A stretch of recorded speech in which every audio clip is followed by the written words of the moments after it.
I still remember the sharp sting in my chest when my mother's words sliced through the air, as effortlessly cruel as if she'd rehearsed them. We were standing in the foyer of La Rosa, the kind of restaurant where the lighting is low, the crystal glasses catch the soft glow of candles, and the menus don't dare list the prices. The place smelled of truffle oil and quiet confidence. Dad had always loved La Rosa. It was his favorite spot since I was little. Every year on his birthday we came here, Dad in his best navy suit, Mom in her pearls, and me trying to shrink into my chair, praying the night would go smoothly. But that year felt different before we even walked in. The air between Mom and me was heavy, charged with something unspoken and old. I had really offered, to pay for dinner. It wasn't a gesture. I meant it.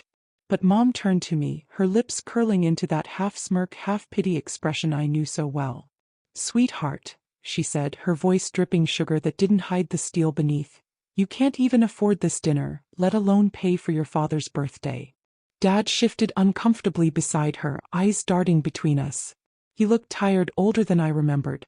But Mom didn't even blink. She pressed on, her voice loud enough for the couple behind us to hear. "You can barely keep yourself afloat, dear. Let the adults handle it." My face burned hot. I could feel my pulse hammering in my neck, my vision blurring at the edges from humiliation. But then, just as my mother turned to hand her coat to the hostess, something happened that she never could have predicted. The maitre d', Thomas, walked swiftly over. His eyes lit up the moment he saw me. "Miss Harper," he said warmly, inclining his head. "Welcome back. Your table is ready." Mom blinked, her smile faltering. "Miss Harper," she echoed, her voice cracking on the last syllable. Thomas ignored her, focusing only on me. "We've prepared the private dining room just as you requested. Will your guests be joining you now?" I swallowed hard, fighting to keep my expression neutral, though inside my heart was racing. I nodded almost imperceptibly. "Yes, thank you, Thomas." Mom's eyes darted from Thomas to me, confusion and dawning realization warring on her face. Dad, silent as ever, looked at me with something close to wonder. As we followed Thomas through the velvet-curtained hallway, the staff whispered greetings, soft, respectful, and directed entirely at me. "Welcome back, Miss Harper." "It's so nice to see you again, Miss Harper." And each time my mother's posture stiffened a little more, her steps slowing, her mask cracking. We reached the private dining room, an elegant space with floor-to-ceiling windows overlooking the city lights. A chilled bottle of Dad's favorite wine already waited on the table, the glasses glinting in the warm glow. Dad turned to me, his voice gentle, hesitant. "Anna, is there something we don't know?" I took a deep breath. My fingers trembled slightly as I touched the back of the leather chair. "I was going to tell you both tonight," I began, my voice softer than I'd intended. "I own La Rosa now." Mom's mouth dropped open, her perfect lipstick smudging as she struggled to speak. "You've what?" "I bought it 6 months ago," I continued. I didn't say anything because I wanted it to be a surprise. Especially for Dad's birthday. For a few seconds there was only silence. Thick, heavy, almost unbearable. The hum of the city beyond the windows felt distant, unreal. And then Dad smiled. A real smile, warm and proud. "Anna, that's incredible." "But Mom?" Her eyes hardened, her lips tightening into a thin, bloodless line. I could see the gears turning in her head, the disbelief curdling into something darker. "Where would you get the money?" she hissed, the words cutting through the quiet like broken glass. My chest tightened, old wounds reopening. I met her gaze, forcing my voice to stay calm. "I worked. I saved. And I made choices you wouldn't have approved of." Her eyes narrowed. "Like what?" But before I could answer, Thomas reappeared with the menus, saving me for now. I felt the weight of what I'd started, the secret life I'd lived, pressing against my ribs. Tonight was supposed to be about Dad, but I knew Mom wouldn't let this go. The dinner began. The candles flickered softly, and the clink of silverware filled the space between us. Dad tried to steer the conversation to safer ground, asking about the renovations I'd done to the restaurant. But Mom sat rigid, her fingers tapping against the tablecloth, her eyes never leaving me. Beneath the table my hands shook.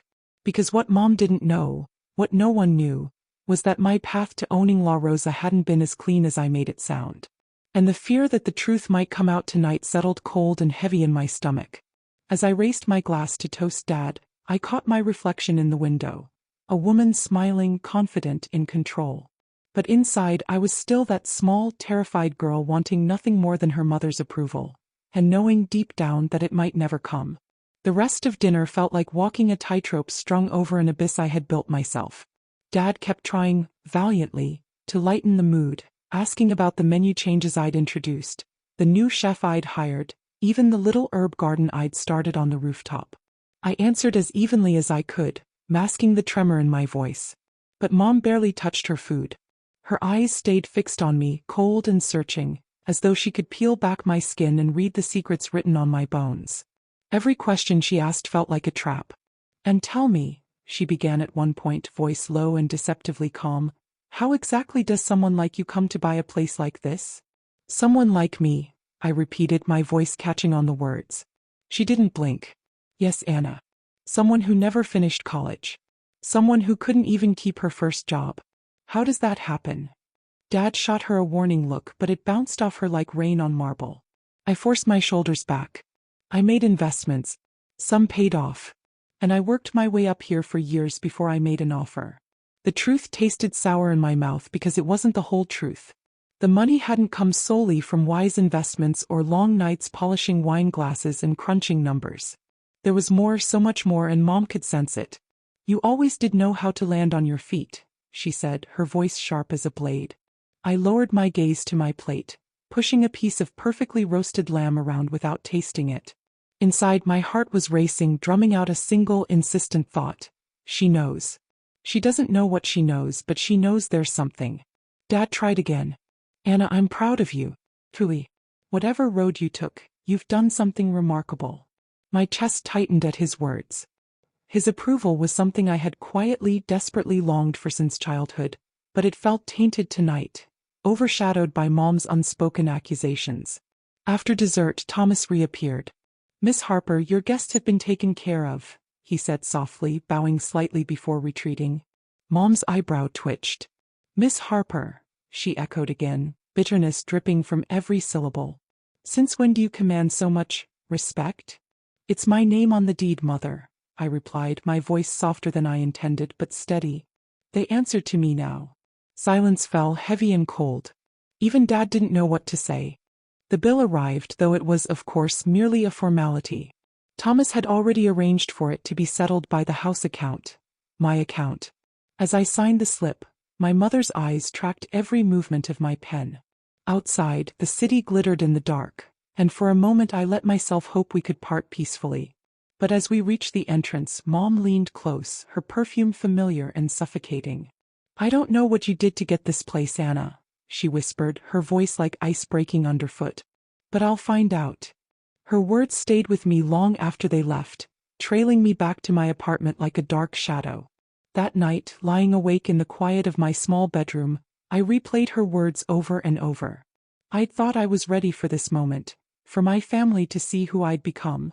But now the shame and fear I'd buried so carefully began to resurface. It wasn't that I'd done anything illegal, at least not quite. But it hadn't been clean either. Years ago, after I'd dropped out of college, I worked 3 jobs just to pay rent. Waitress by day, bartender by night, and on weekends, doing freelance accounting for businesses that didn't ask too many questions about how clean their books looked afterward. One of those businesses belonged to a man named Vincent Moretti, owner of a small but lucrative chain of wine bars, and someone who recognized desperation when he saw it. Vincent wasn't cruel, at least not to me. He was charming in that old-world, dangerous way, always impeccably dressed, his words soft but edged and warning. He offered me more money than I'd ever seen in my life to help with his ledgers. At first I refused. Then rent came due. And then Mom called, her voice dripping contempt because I hadn't sent Dad a birthday gift that year. "Don't embarrass us, Anna," she'd said. I said yes to Vincent after that call. Just once, I told myself. But once became twice, then every week. And with every clean ledger, my bank account grew.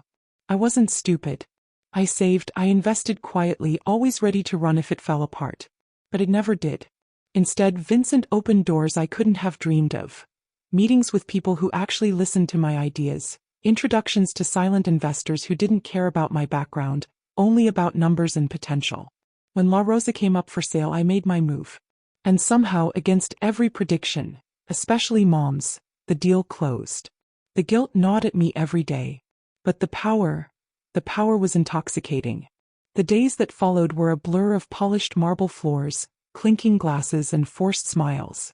Owning La Rosa had always felt like stepping into someone else's story. A place too refined, too perfect for a girl like me. But now, after that dinner, it felt like walking barefoot over broken glass. I couldn't shake my mother's words. "I'll find out." They echoed in my head like an old song stuck on repeat. Each time my phone buzzed, I half expected it to be her, demanding answers I wasn't ready to give. At work, I hid behind the routine. Morning meetings with the chef about seasonal menus, afternoons in my cramped office buried in invoices and payroll spreadsheets, evenings circulating the dining room, smiling at guests who knew me as Miss Harper, the poised, confident owner. But inside I was anything but confident. Every smile felt tight, every greeting rehearsed. And every time Thomas, ever faithful, called me Miss Harper, I wondered if he could see the fear in my eyes. One evening after closing, I lingered in the empty dining room. The chandeliers above glowed softly, reflecting off half-empty wine glasses and plates still bearing traces of chocolate ganache. I traced my finger along the edge of a chair, thinking about Dad. His quiet pride that night had felt like sunlight on my skin. But Mom's suspicion had cast its shadow over everything. I sank into one of the leather chairs, the same chair she had sat in, and let out a breath I didn't know I'd been holding. I thought about the ledger I kept hidden, the one that told the true story of how I'd bought La Rosa. Numbers that spoke of money moving through hands that shouldn't have touched it. I had told myself it was only temporary, that I would repay every cent. But the ledger stayed locked away, a silent witness to choices I couldn't undo. The next morning Mom called. Her voice was clipped, businesslike. "I'd like to have lunch," she said. "Of course," I replied, my throat dry. We met at a small cafe far from La Rosa's polished walls. The table was too small, forcing us close enough that I could see the faint lines at the corners of her eyes, the tension in her jaw. "He ordered tea." I ordered nothing. For a moment she said nothing, just stirred her cup with slow precision. Then she fixed her gaze on me. "Anna," she began, "how much did you pay for La Rosa?" I hesitated. "Enough," I said. "But I had investors." "Investors?" she repeated, her tone sharp. "Yes," I said, my voice barely steady. "Silent partners. People Vincent introduced me to." Her eyes narrowed. "Vincent Moretti?" The name felt dangerous on her lips. "Yes," I admitted. She leaned back, her expression unreadable. "You know who he is, don't you?" I swallowed. "I know enough." "And you took his money anyway?" "I didn't take his money," I said quickly. "I worked for him. Did accounting. And through that I met people willing to invest." She shook her head slowly, disappointment etched into every line of her face. "Anna, do you even hear yourself? You risked everything, for what? To prove something to me? To your father."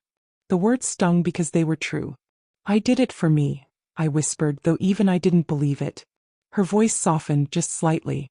"And if it all falls apart, what then?" I had no answer. She set her cup down carefully, the porcelain clinking against the saucer. "I don't know what you're hiding," she said, "but I will find out. And when I do, I hope you're ready."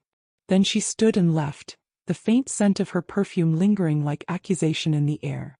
That night, sleep wouldn't come. I paced my apartment, the floorboards creaking underfoot, my thoughts circling like vultures. She knows something. She won't stop. I thought about the ledger hidden behind the false back of my closet. She found it. If anyone found it, everything would be over. And yet part of me wondered what it would feel like to be caught. To stop running, stop lying, stop hiding behind Miss Harper. But the other part of me, the part that still heard my mother's voice calling me a disappointment, a failure, couldn't let it happen. The next day I took the ledger from its hiding place. My hands trembled as I opened it, scanning page after page of my careful handwriting. Dates, amounts, initials of silent investors who preferred to remain in the shadows. And Vincent's name over and over. I considered burning it, erasing the past with a single act. But I couldn't. Instead, I locked it away again, deeper this time, telling myself it was safer hidden than gone. At La Rosa, I buried myself in work. Staff saw the strain in my eyes but said nothing. Thomas, always watchful, offered silent support. His presence was steadying, even comforting. One night, after the dinner rush, Thomas lingered in my office doorway. "You're tired, Miss Harper," he said gently. "I'm fine," I lied. "May I speak freely?" I nodded. "You've built something remarkable," he said. "Don't let fear take it from you." His words should have comforted me. Instead, they felt like an indictment. Because fear hadn't built La Rosa. Desperation had. And desperation, I knew too well, had its own price. Days turned into weeks, and though I tried to keep my head down, the tension between my mother and me only grew thicker, as if we were both holding lit matches in a room full of gas. Dad called sometimes, his voice gentle, asking if I wanted to come by for dinner to just talk, but I always found an excuse. It wasn't that I didn't miss him. I did, desperately. But being near Mom felt like standing too close to the edge of a cliff, every conversation one wrong word away from sending me over. One evening, while closing up, Thomas approached me in that quiet, deliberate way he had. His gaze held something I hadn't seen before. Caution. "Miss Harper," he began, choosing each word with care, "a woman came by this afternoon asking questions." My breath caught. "What kind of questions?" "About when you bought La Rosa. About who financed it." "And you told her?" He shook his head. "Nothing, of course. But she was insistent." I didn't have to ask who. Mom had stopped waiting for answers from me and started searching elsewhere. That night I couldn't sit still.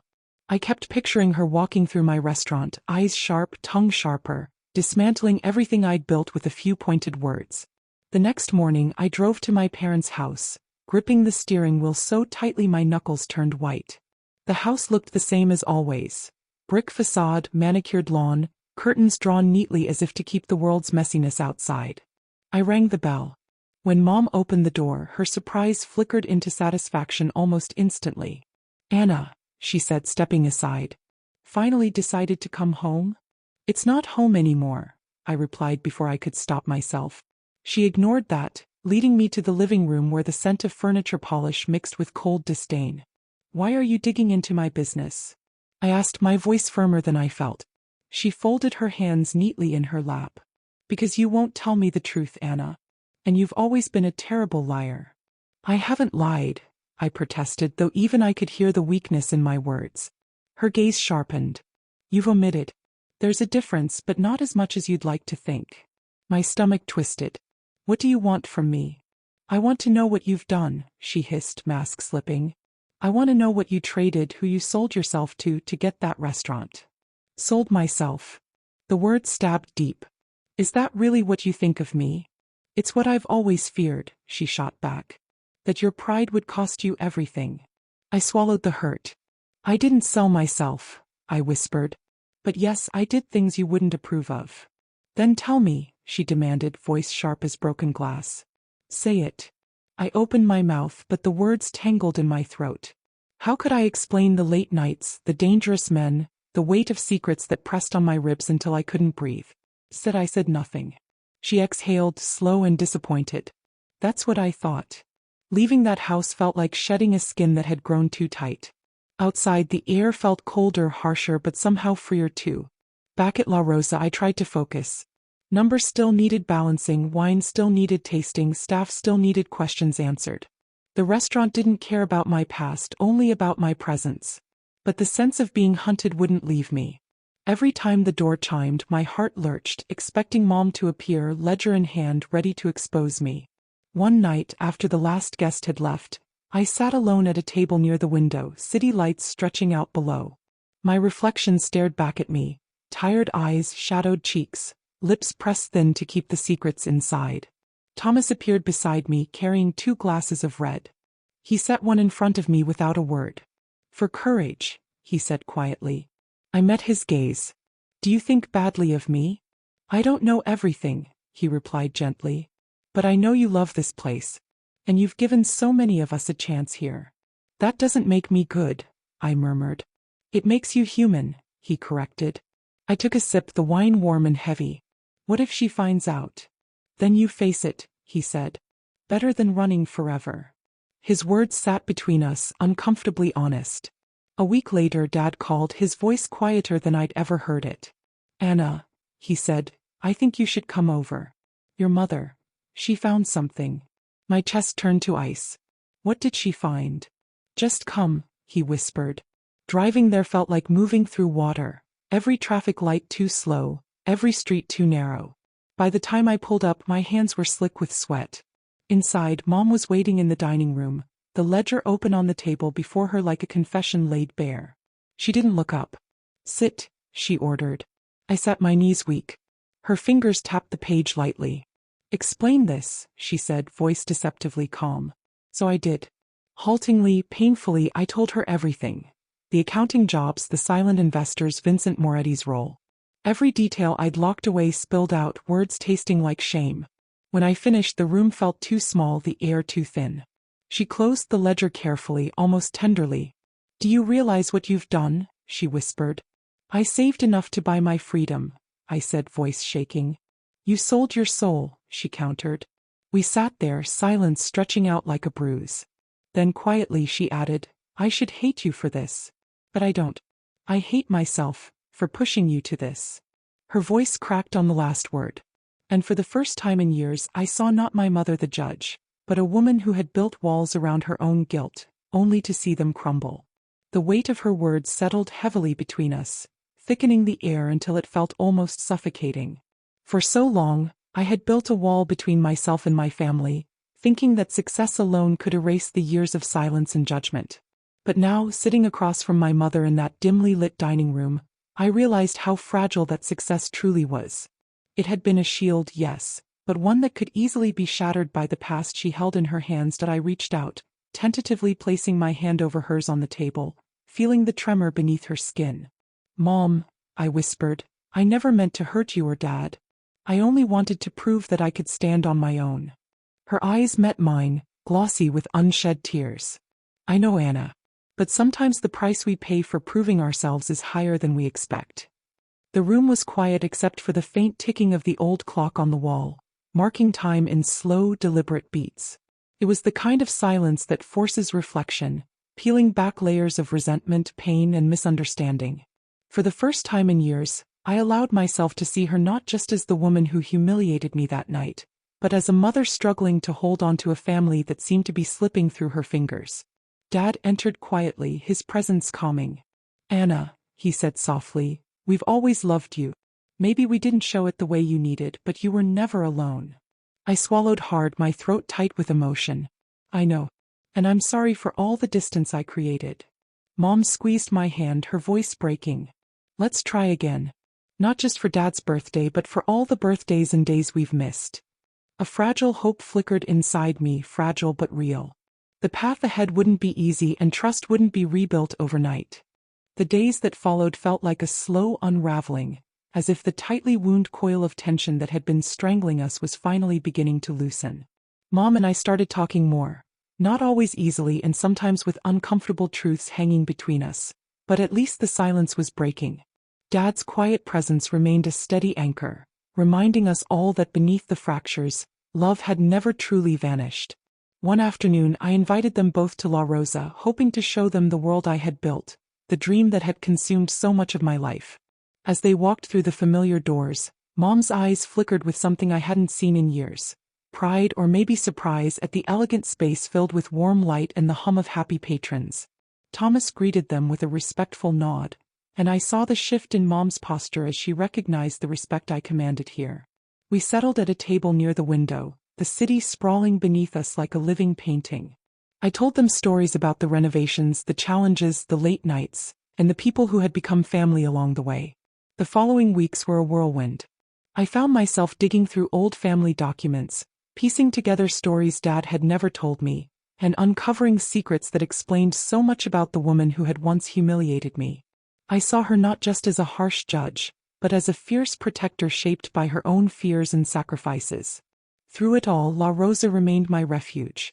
The kitchen's warmth, the clatter of plates, the murmurs of satisfied guests, it all grounded me when the past threatened to pull me under. One evening, standing on the rooftop garden with Thomas beside me, I looked out over the city lights. Do you think I'm ready? I asked quietly. Ready for whatever comes next? He smiled gently. You're stronger than you know, Anna. And you don't have to face it alone. For the first time in a long time I believed him. The journey wasn't over. The battles ahead were uncertain and the scars would take time to fade. But I had taken the first step, not just toward owning a restaurant but toward owning my life. And that made all the difference. In the days that followed my mother's revelation, I found myself caught in a tangled web of past and present, trying to reconcile the woman she was with the mother I'd always known, or thought I knew. The weight of her secret hung over me like a shadow I couldn't shake, but beneath that shadow, something else began to stir. A fragile understanding, a chance to rewrite the story that had once seemed so hopeless. I spent hours sifting through old boxes of family photos and letters in my childhood home, searching for clues that might explain the quiet fear in my mother's eyes and the walls she'd built around us. Each faded photograph told a story, and in those stories I found pieces of myself I hadn't recognized before. The laughter of a family caught between love and loss, hope and regret. One letter, yellowed with age and written in my mother's careful script, stood out. It was addressed to my father but never sent. In it she spoke of threats they'd received, of people who wanted to tear their family apart, and of her fierce determination to protect me from the fallout. Reading those words, I finally understood the depth of her silence and the reasons behind her harshness. Yet even as empathy grew, the wounds of our past remained raw. The dinner where she had publicly humiliated me was still fresh in my mind, a painful reminder of how far we had drifted. But now, instead of anger, I felt sorrow for the distance that had come between us. Determined to build a bridge rather than a wall, I invited my mother to La Rosa again. This time, the invitation wasn't just about showing her the restaurant but about inviting her into my world. A world she had once dismissed but which had become the center of my life. The evening she arrived, the air between us was thick with unspoken words and tentative hope. She looked around, her eyes taking in the soft lighting, the bustling kitchen, and the smiling faces of staff who had become like family. For a moment I saw a flicker of pride, quickly hidden behind her usual guarded expression. We sat in a quiet corner, away from the hum of the dining room, and I shared stories of the challenges and triumphs, the late nights and early mornings, the moments of doubt and the breakthroughs. She listened, sometimes nodding, sometimes silent, but always present. As dessert was served, she reached out and took my hand, her fingers warm and trembling. "Anna," she said softly, "I want to be part of this with you. I want to understand." Her words broke through years of silence, and I felt a surge of emotion so powerful it threatened to overwhelm me. I squeezed her hand, tears welling in my eyes. "I want that too, Mom." From that night on we began to heal, not perfectly, not without setbacks, but with a growing willingness to face the past and build a future together. At La Rosa the seasons changed, bringing new flavors and fresh challenges. I expanded the rooftop garden, planting herbs and flowers that became the heart of our kitchen's creativity. Staff meetings turned into brainstorming sessions, and the restaurant grew not just in reputation but in spirit. Thomas remained my steadfast ally, his quiet strength a reminder that success wasn't a solitary journey. Together we navigated the complex world of hospitality, balancing tradition with innovation, heart with business. One chilly autumn evening, as we closed the restaurant and stood beneath a sky full of stars, I felt a profound sense of gratitude. The journey had been anything but easy, filled with secrets, mistakes, and heartbreak. But it had also been filled with resilience, love, and the courage to keep moving forward. Looking at the city skyline, I whispered a promise to myself. No matter what the future held, I would face it with honesty, strength, and an open heart. Because finally I was ready to truly be free. Months slipped by, each day weaving a new thread into the complex tapestry of my life. The fragile peace I'd begun to build with my mother deepened, slowly replacing old resentments with tentative trust. We still had our arguments. Those didn't disappear overnight, but they no longer left us broken. Instead, we really talked for the first time in years. I discovered the layers beneath her harsh exterior, and she began to see me not as a failure, but as a woman who had fought fiercely for her place in the world. Dad was quieter than ever, but his presence remained a comforting constant. Sometimes he would sit beside me in the kitchen after closing, sharing stories of his own struggles, the sacrifices he'd made for our family, and the regrets that weighed on him. Those moments, though rare, were precious reminders that love could be found even in silence. At La Rosa the restaurant blossomed. Word spread about the renewed energy and passion behind its doors. Locals and tourists alike praised the new seasonal menus, the rooftop garden's fresh ingredients, and the warmth that seemed to radiate from every corner. I was proud, not just of the restaurant but of the community it had become. Yet beneath the surface, challenges lurked. Business was never easy and competition was fierce. New investors occasionally surfaced, offering deals that promised expansion but at a cost I wasn't sure I was willing to pay. Each decision felt like a crossroads, and the weight of responsibility pressed heavily on my shoulders. One afternoon, I received a call from an old acquaintance, Vincent Moretti. His voice was smooth, almost casual, but I sensed the underlying tone of urgency. "Anna," he said, "I have an opportunity that could change everything. Are you interested?" My heart raced. Part of me wanted to say yes, to leap at the chance for growth. But the memories of those darker days, the ledger I kept locked away, and the fragile peace I'd fought for made me hesitate. "I'm listening," I said carefully. He outlined a plan to open a sister restaurant in a neighboring city, promising connections, investors, and a turnkey operation. Sounded tempting, too tempting perhaps. But something inside me screamed caution. I spent nights tossing the idea over and over in my mind. Was this the chance to prove myself again, or a trap waiting to snap shut? In the end I declined. Not out of fear, but out of respect for the journey I'd already taken. I wanted to build something sustainable, honest, and true, not chase hollow promises. The decision brought relief but also new challenges. Some investors pulled back, disappointed by my refusal to expand recklessly. I felt the pressure mounting again, but this time, it was tempered by a clarity I hadn't had before. One evening, as the city lights twinkled below the rooftop garden, Mom joined me. We stood side by side, the cool breeze carrying the scent of fresh herbs. "I'm proud of you, Anna," she said quietly. I smiled, feeling the years of distance melt away. "Thank you, Mom. That means everything." She looked out at the horizon, her voice soft. "We've both changed. Maybe we can finally be the family we always wanted to be." I squeezed her hand, the future no longer a source of fear but of hope. The journey had been long and fraught with pain, but standing there beneath the stars, I knew it was just the beginning. And this time I was ready to face it, with my family, with my restaurant, and most importantly, with myself. The seasons changed again, and with them came a new rhythm to life. One filled less with fear and more with cautious optimism. The battles I once fought felt less like endless wars and more like steps on a path I was beginning to understand. La Rosa was no longer just a business or a symbol of defiance. It had become a sanctuary, a place where I could breathe, create, and belong. The mornings began with the quiet ritual of checking the rooftop garden, running my fingers through basil leaves and rosemary sprigs, marveling at how something so delicate could thrive under my care. It was a reminder that growth, like healing, took patience and attention. It couldn't be rushed or forced. I'd come to appreciate these small moments of peace amidst the chaos. The laughter of my staff during busy dinners, the clinking of glasses filled with carefully selected wines, the warm glow of candlelight reflecting in a guest's smile. All of it was proof that I had built something worth fighting for. Still, the past was never far behind. The ledger I had hidden away remained a secret burden. Sometimes, in the quiet hours before dawn, I'd pull it out and stare at the careful rows of numbers and names, a tangible reminder of mistakes made and risks taken. I wondered if my mother ever thought about it, about the sacrifices I'd made and the lines I'd crossed. But those thoughts were quickly pushed aside because for the first time, I wasn't alone with my secrets. Mom and I were rebuilding our relationship, slowly but sincerely. She began visiting La Rosa more often, sometimes bringing a dish she'd cooked herself, other times just sitting quietly at the corner table watching me work. Our conversations grew deeper, less guarded. We spoke of regrets and hopes, of the fears that had driven us apart and the love that might yet bring us back together.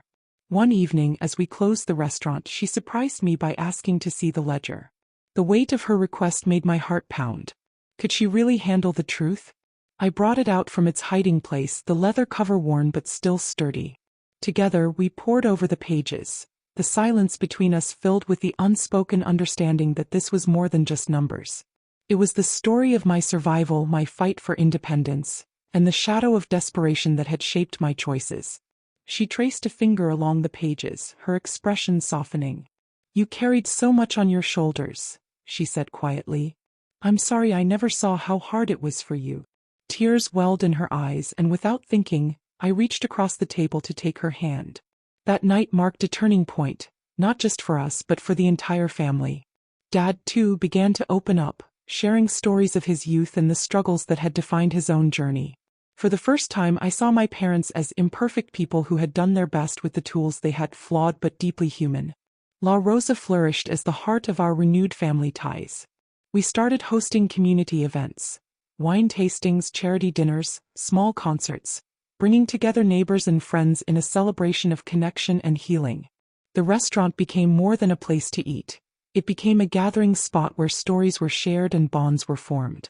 One chilly winter night, as snow gently dusted the city, I found myself alone in the kitchen after closing. The warmth from the ovens and the scent of simmering sauces filled the air. I felt a quiet contentment I hadn't known was possible. Looking out the window at the softly falling snow, I thought about the long road that had brought me here, from a young woman humiliated and doubted, to the owner of a beloved restaurant, to a daughter reconnecting with her family. The future was still uncertain, filled with challenges and unknowns. But I had learned that strength wasn't about never falling. It was about rising again, time and time again, with grace and courage. And as the snow settled softly on the city below, I whispered a promise to myself. No matter what came next, I would face it with an open heart and an unbreakable spirit. Because this was my story now, one of pain, of perseverance, and ultimately of hope. The arrival of spring brought with it a sense of renewal, not just in the world outside but in the fragile threads weaving my family and myself back together. The garden on La Rosa's rooftop burst into bloom, vibrant colors spreading like a promise that even the harshest winters eventually end. It felt symbolic, this blossoming life thriving above the city, much like the fragile hope growing inside me. Despite the progress we'd made, shadows of doubt lingered. I found myself waking in the early hours, heart pounding with fears I tried to silence. Would my mother's acceptance last? Could the cracks in our relationship truly heal, or were we just putting on a fragile facade, afraid to face the deeper wounds? These questions haunted me like ghosts, reminders that forgiveness isn't linear and healing is often messy. Work at La Rosa remained a constant, grounding force. Every plate sent out, every smile from a satisfied guest reminded me why I fought so hard. The kitchen was my refuge, the bustling rhythm of orders and preparations a balm against the chaos of my thoughts. Thomas stood by me, steadfast as ever, his quiet support a reminder that I wasn't alone in this journey. One afternoon, as the sun spilled golden light through the dining room windows, I received an unexpected visitor, a woman with sharp eyes and a confident smile.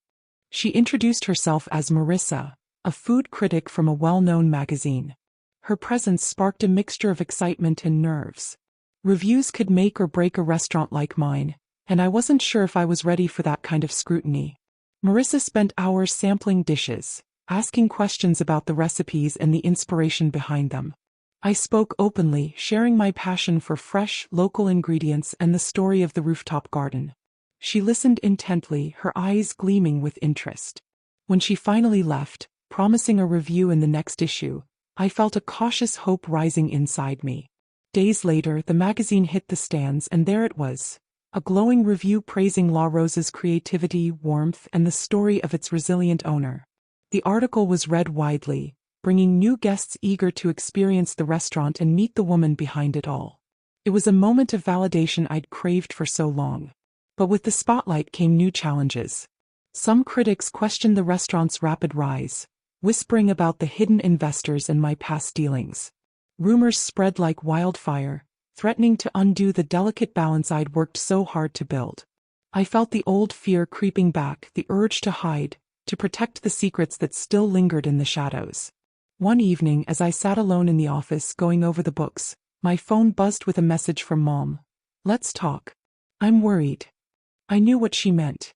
The past was catching up to us, threatening not just La Rosa but the fragile family ties we'd rebuilt.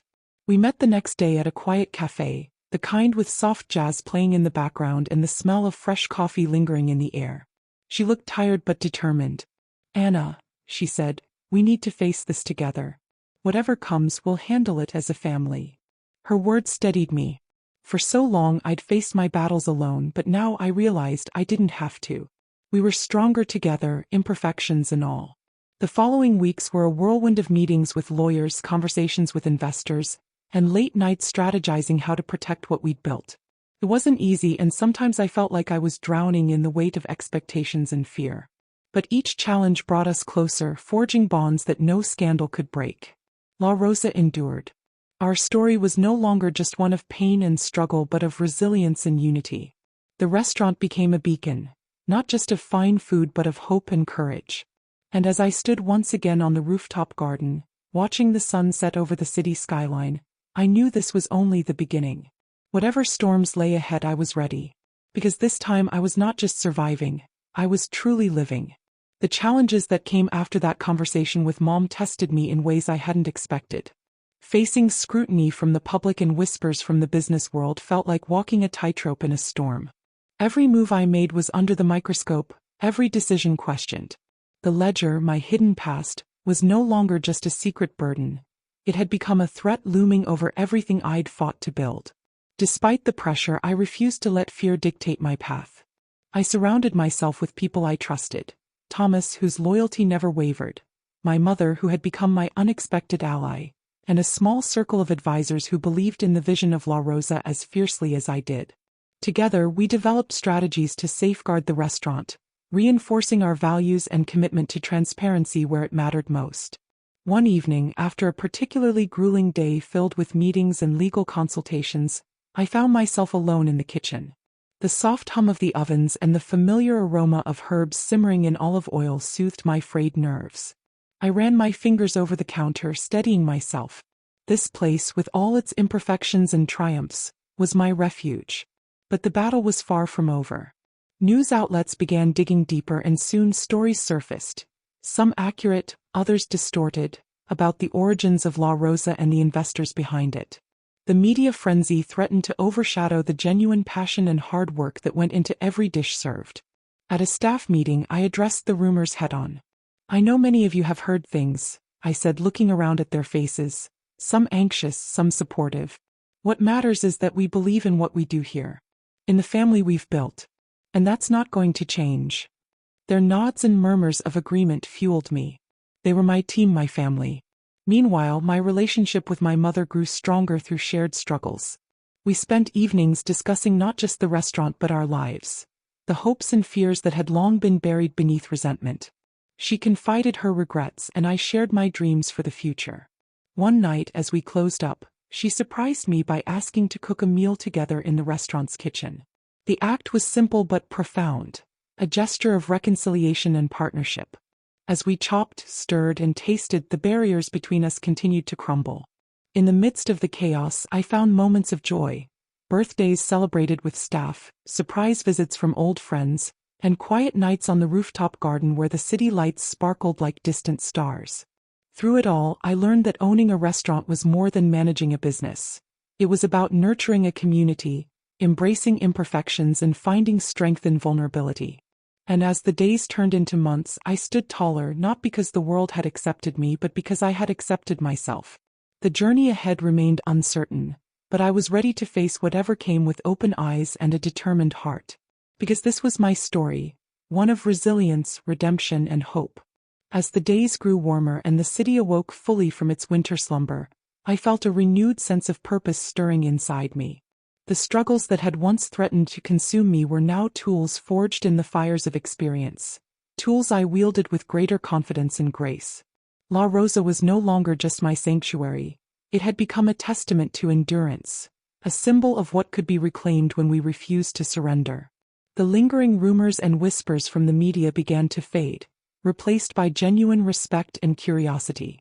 Guests arrived with smiles, eager to taste the dishes crafted with passion and care, unaware, or perhaps unconcerned, about the shadows that had once hovered over the restaurant's origins. The kitchen buzzed with energy, each member of the team knowing they were part of something bigger than themselves. But beneath the surface, deeper healing was taking place within my family. Mom and I had learned to navigate the complicated dance of forgiveness, stepping carefully over old wounds while building new bridges. Dad, too, found his way back into our lives, his quiet presence a balm to the fractures time had inflicted. One evening, after a particularly successful community event, I found myself alone in the rooftop garden. The stars shimmered overhead, the soft rustle of leaves in the night breeze whispering promises of new beginnings. I thought about the journey, how far I'd come from the girl who was once humiliated and doubted. A soft voice interrupted my reverie. "You did well, Anna." Mom's words were warm and steady, filled with pride and love. I turned to see her standing there, eyes reflecting the night sky. "I couldn't have done it without you," I replied, my voice thick with emotion. She smiled, a smile that held the weight of years and the lightness of forgiveness. "We did it together." That night, as we sat beneath the stars, I realized that the story I'd once tried to run from was now the foundation of my strength.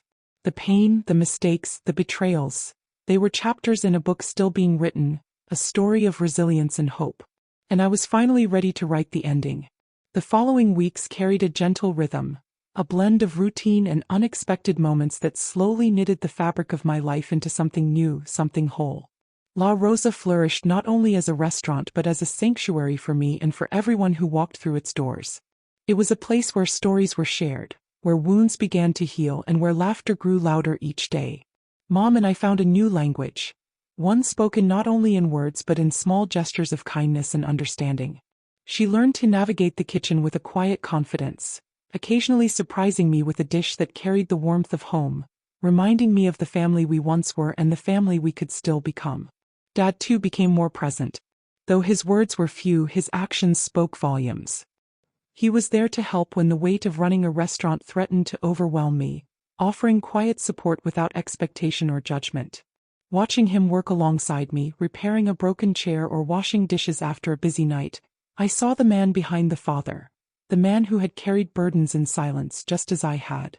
One afternoon, as we prepared for a charity dinner benefiting a local shelter, I stood in the kitchen watching the team bustle around me, each person moving with purpose and passion. The aroma of fresh herbs and simmering sauces filled the air, blending with the sound of laughter and chatter. In that moment, I felt a profound gratitude, not just for the success of La Rosa but for the journey that had brought me here. Later that evening, after the last guest had departed and the dining room was quiet, I found myself alone on the rooftop garden once again. The cool night air wrapped around me like a comforting embrace as I gazed out at the city lights twinkling below. I thought about the road ahead, uncertain, yes, but full of promise. The challenges would come as they always did, but I felt ready. Ready to face whatever storms might arise with the knowledge that I was no longer alone. As I stood there, a message from Thomas pinged softly on my phone. "Dinner's ready. You should eat." I smiled, feeling the warmth of the family we'd created here. Imperfect, complicated, but real. And for the first time in a long time, I believed that was enough. The moment I had both feared and hoped for arrived quietly, without fanfare but with undeniable weight. The anniversary of my father's birthday, the very day my mother had once said I couldn't afford to celebrate, loomed on the calendar. This time there would be no humiliation, no whispered doubts. Instead there would be something new: reconciliation. That morning I woke early, the soft sunlight filtering through the curtains casting a golden glow on the memories of our journey. I thought about how far we had come, from fractured family dinners filled with tension to a fragile harmony that, though imperfect, was genuine. I prepared a simple breakfast for Mom and Dad, the aroma of fresh coffee mingling with the scent of toasted bread and homemade jam. As they arrived, the small kitchen filled with a warmth I hadn't felt in years. We ate slowly, savoring not only the food but the quiet joy of being together. No words were rushed or forced. Instead, they fell naturally like leaves drifting on a gentle breeze.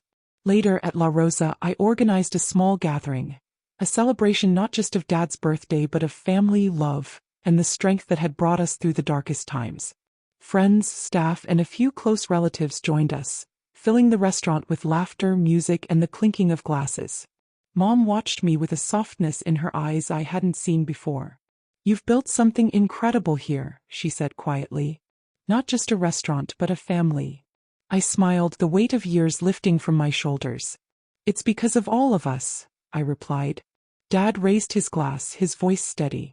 "To family, the ties that bind us, the love that heals." The room echoed with the warmth of that toast, a chorus of voices united in hope and gratitude. As the evening wound down, I found myself standing once again on the rooftop garden. The city lights sparkled below, a tapestry of stories unfolding beneath the night sky. I breathed deeply, feeling the cool air fill my lungs, grounding me in the present. This was more than an ending. It was a beginning. A chance to move forward without fear, without shame. To embrace the imperfect beauty of family, the power of forgiveness, and the courage it took to keep fighting for what mattered most. The journey had been long, filled with pain and triumph in equal measure. But as I stood there, heart full and spirit unbroken, I knew one thing for certain. I was finally free. And my story was mine to write.